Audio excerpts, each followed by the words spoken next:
Bagaimana kasus memberikan jarak waktu dengan program KB? Apakah ini termasuk membunuh anak? Nabi bersabda, Inna ahadakum, setiap kalian, yujma'u khalquhu fi batni ummihi, dia melalui proses dalam kandungan ibunya itu arba'ina yawman nutfah, 40 hari berupa mani, summa yakunu alaqah, kemudian menjadi alaqah yang menempel ke dinding rahim ibu, summa yakunu mudghah, kemudian menjadi mudghah segumpal darah. Jadi 40 hari masih nutfah, belum manusia. 40 hari masih alaqah, baru nempel ke dinding rahim ibu, belum menjadi manusia. Kemudian setelah itu 40 hari lagi, 120 hari, itu menjadi mudghah, segumpal darah yang ada jantungnya sudah. Dan itu sudah manusia sudah. Nah, di sini kemudian ditiupkan ruh dan ditentukan takdirnya. Jadi kalau dia menggugurkan pada usia 20 hari kandungan itu, maka dia membunuh manusia. Tapi kalau dia menggugurkannya sebelum itu, maka tidak. Ya tentu dosa dengan ukuran dosanya, tapi tetap dalam konteks bahwa dia ukurannya membunuh manusia ketika dia sudah hidup, gitu. Nah, adapun mengatur kehamilan dengan cara KB dan sebagainya itu beda. Di zaman Nabi dengan cara azl, mani keluar sudah ditarik oleh suaminya sehingga nggak masuk ke rahim istri, nggak dikeluar di luar. Itu dulu zaman Nabi. Salah seorang sahabat bernama Jabir bin Abdullah mengatakan, na'zil wa Qur'an yanzil. Kami melakukan azl ketika Quran turun. Artinya dulu nggak ada KB tapi ada azl misalnya.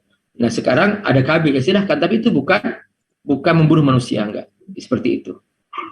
Ya, makasih. Tapi sebaiknya Allah, biarkan kita ikut aturan Allah, ketentuan Allah. Toh juga kan, kalau Allah nggak mentakdirkan dia nggak akan punya anak kan. Gitu. Jangan mengatur Allah gitu, istilahnya gitu. Yang mengatur Allah. Jadi ada seorang, nih ya saya ceritakan. Ada seorang, dia itu berusaha ingin punya anak. Normal. Sampai berkali-kali berobat ke sana kemari. Dia normal, dua-duanya normal, secara medis normal gitu. Belum punya anak. Sampai berusaha pakai tabung pun juga nggak punya anak. Nah, artinya apa? Sekalipun nggak pakai KB, dia punya anak gitu. Nah, dia nggak punya anak, ada. Makanya jika Bapak Ibu dipercaya Allah punya anak, ya sudah biarkan aja. Itu takdir Allah, itu rezeki. Gitu.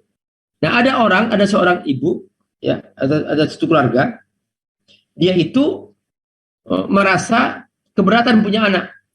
Dia minum KB gitu. Nah, akhirnya setelah dia punya anak, beberapa anak, dia langsung tutup dengan KB. Setelah itu semua anaknya mati. Pas dia mau lagi, nggak datang lagi anaknya. Menyesal dia gitu. Ada yang begitu. Nah, jadi biarkanlah Allah gitu.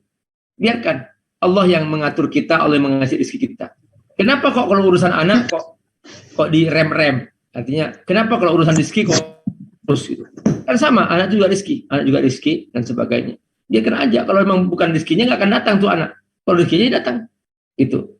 Sama dengan rezeki tentang harta, rezeki dengan ini. Kenapa kok kalau urusan anak direm? Tapi kalau urusan harta terus aja bernafsu mencarinya gitu. Kenapa?